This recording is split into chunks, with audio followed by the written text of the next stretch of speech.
welcome everyone to the last event in the series with BeMetals meeting investors around the world. I'm very pleased to introduce Derek Iwanaka, the Vice President, Investor Relations and Corporate Development at BeMetals, who is joining us live from London.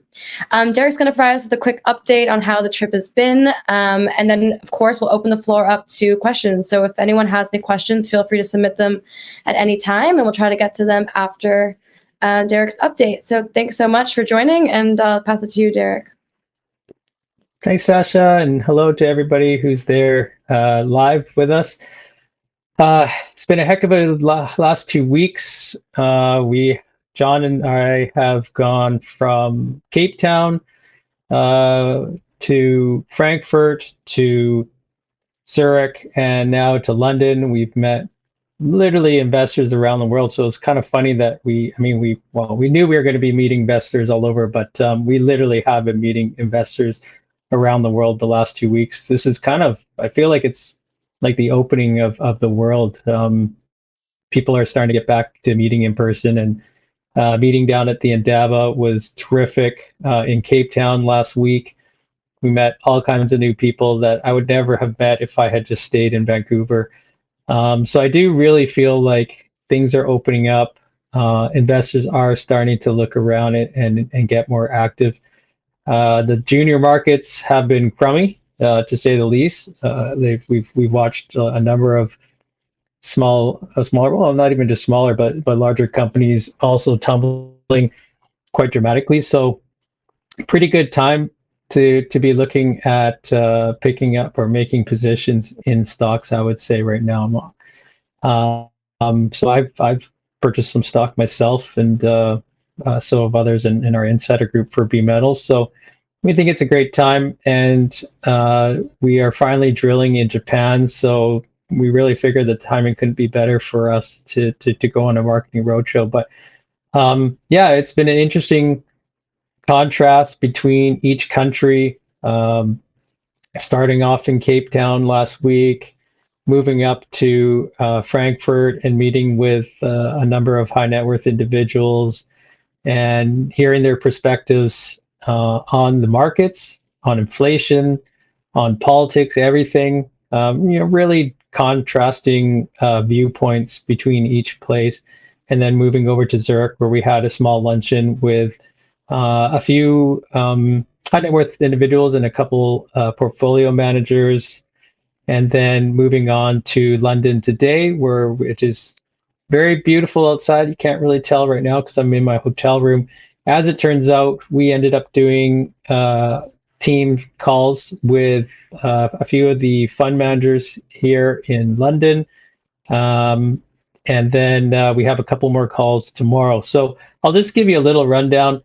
What we've been seeing is that some of I would say the fund managers definitely seem to have a more keen interest in our South Mountain property, which is our more advanced polymetallic project it's all on patented ground, and they like that aspect that we could potentially get that in production within 2 to 3 years.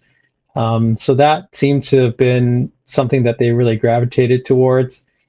Our Pangani property, I would have to say, because we went down to Africa, that was the highlight while we were down there. Zambia also was getting some good news flow. So Arc Minerals announced a deal with Anglo that they are potentially going to be acquiring them for $88 million. So and that's down in Zambia. And then First Quantum took the opportunity during that conference to announce that they were going to put in another $500 million for expanding their project down in Zambia. So there's lots of money out there going towards Africa. There seems to be a sense, and not in all countries, but there seems to be a sense that there is greater safety, especially in Zambia. The government regime has changed there recently, and HH has taken over and seems to be more pro-business. So we are seeing more interest in Zambia itself. We saw, I think, about half a dozen major companies that were showing an interest in what we were doing in Zambia because it has that potential for a tier 1 copper discovery. And obviously copper is pretty topical. with the metal prices not only being high, but of course with the interest in electric vehicles and electrification around the world, that there's going to be not just the demand now, but in the future and for probably many years to come. So copper is definitely getting a lot of attention. We saw that. And then finally, I would say that more of the high net worth individual types that we've been meeting seem to be more keen to listen about what we're doing in Japan. Japan is something that's very unique. There are really only a couple other companies exploring in Japan. And so we are seeing that is intriguing people, that we are exploring in Japan. As our investors know, Japan hosts the highest grade gold mine in the world, the Hishikari gold mine, which is, unbelievably high grade. It's producing between 30 to 4, well, has historically been producing at 30 to 40 grams per ton gold, which is over an ounce per gold per ton. And to put that in perspective, the worldwide average grade is somewhere around 1 gram per ton today for operating gold mines. So, 30 to 40 times what normal or today's average is. I understand Hishikari is producing right now at about 20 grams per ton, so still 20 times the multiple of what the average grade operating gold mines are today. So yeah, it's been a great trip. Oh, this is kind of the unveiling, I guess, or re-unveiling of BeMetals. And I'm going to head back to Vancouver tomorrow morning, and looking forward to doing some more marketing in the near future. And hopefully, if these video series was of interest to people, we can do more. But this is kind of just an experiment to just show people what we do on the road for BeMetals. So I'll close it off there and open it to Dasha, or if anybody's out there, if they have any questions, I'd be happy to answer them. Great. Thank you so much. Yeah, if anyone has any questions, feel free to submit them. But Derek, you've had a really busy 10 days. What has been the highlight from the trip so far?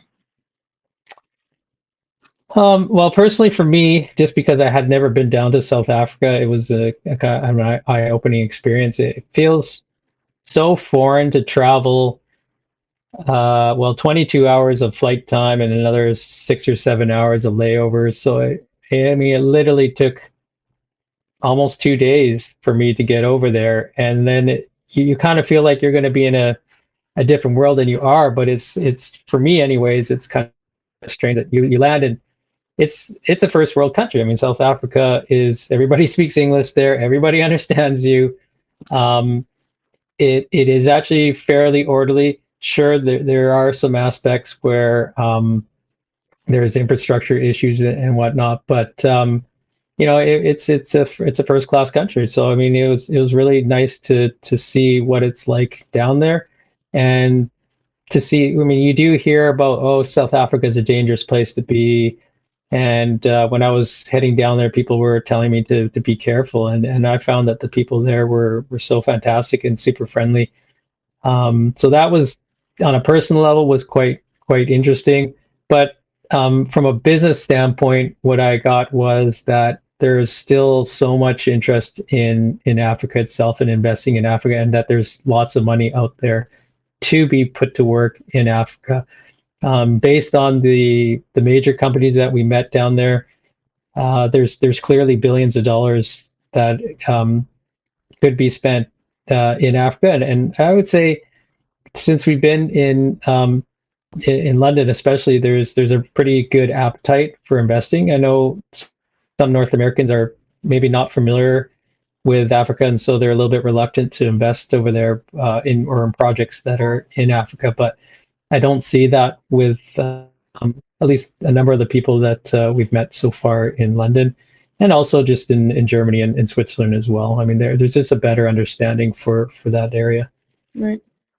Well, it's so great that the world's opening up and you're able to meet these investors in person. And thank you for, taking us with you on that journey. I hope the attendees also found it valuable. I definitely found it interesting.